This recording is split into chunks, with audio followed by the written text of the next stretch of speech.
Hi, I'm Shannon Goblin from AgSolutions Australia, and in 2017 we held an equine nutrition seminar with the keynote speaker being Dr. Nerida Richards from FeedXL. The following video features Nerida discussing tying up in horses. So tying up, there's a bunch of different forms of tying up, but I'm only going to focus on two tonight. So two of the main ones that we can actually do something about by modifying nutrition. So the first one is called Recurrent Exertional Rhabdomyolsis, which is a ridiculous name, so we just call it RER. And this most commonly affects thoroughbred racehorses. So if there's a thoroughbred and it's tying up, this would be where we're thinking first, is that it's probably got RER. And interestingly, it most commonly affects young fillies who are nervous. And they generally grow out of it as they get older and relax a little bit. So the way this one happens is they go out to exercise and they get a little bit excited or a little bit stressed, and then something goes wrong in their muscles, and they still don't really understand the mechanism, but there's this disruption of the muscle contraction mechanisms, and they think it's something to do when muscles contract and relax, calcium is moving in and out of them, and they think it's something to do with that calcium channel is faulty somehow. And it means that muscles contract more readily than they should, and they'll just they tie up. That's what's called tying up, because their muscles just contract and they won't release. And in really, really severe cases, which I've never actually seen a really severe case like physically myself, I've seen videos of them, but they can't move. Like they freeze and they can't move anymore because they can't relax their muscles to allow them to continue to move. It's important to remember with this one that the dietary calcium intake doesn't appear to affect the disease. So what do we do about it?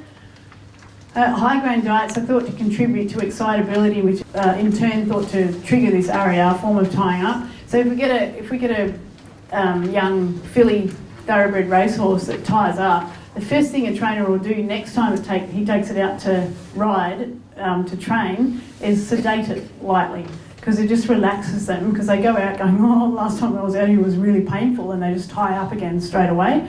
If they sedate them lightly, they're just a little bit more chilled out, and they won't tie up. And if they can keep them just relaxed and not tying up, generally it helps them to get over tying up if they're not so highly strung when they go out to work.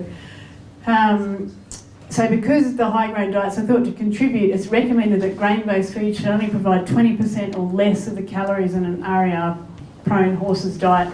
If it's a racehorse, that's about the minimum we can go down to. You go any lower than that and they just don't run very well. We can't get them to race on less than that amount of grain. If someone in here had a thoroughbred that was off the track and you were doing dressage or even eventing or show jumping with it, I would go just grain-free, not worry about trying to mess around with grain.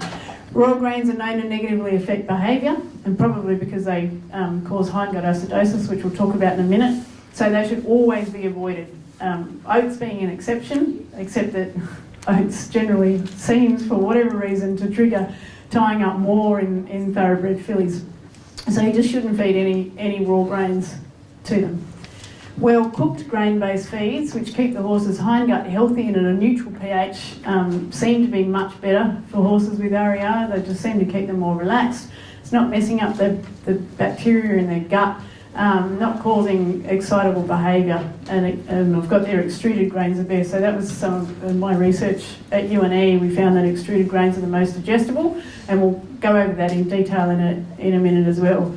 This is a huge one. Don't overfeed, because as soon as the easiest way to affect a horse's behaviour negatively is just to feed them more than what they need. Because they're a funny animal in that they will actually express the amount of energy in their diet in their behaviour.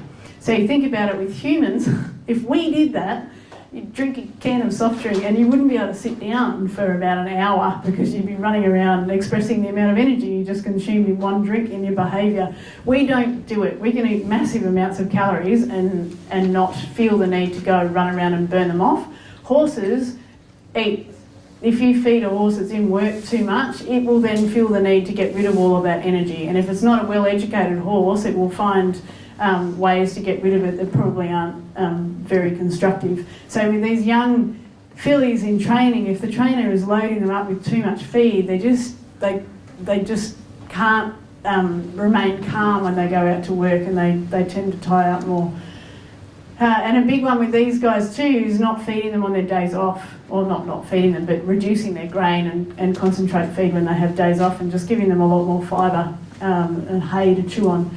You've got to make sure all vitamin and mineral requirements are met, paying particular attention to selenium and vitamin E, because they're antioxidants that will help protect the muscles if they are damaged.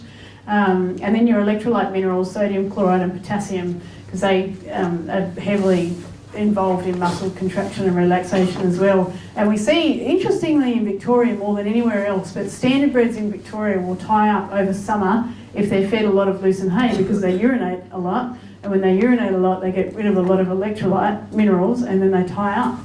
So they're tying up just from an electrolyte deficiency. Yeah, what about feeding magnesium to relax muscles? No. So what about feeding magnesium to relax muscles? I mean, yes, it probably might relax some horses, but not these RER horses. If you didn't change anything else and you just gave them magnesium, it's unlikely to do anything. Oil and high energy fibres should be used for additional energy or calories where required. So if you're needing, so when we are feeding racehorses with RER, we top up their energy requirement with oil and high energy fibres, so things like lupin hulls and soybean hulls and sugar beet pulp we use a lot to top up their energy without putting more grain in there. For horses not in hard work, a grain-free diet's the way to go.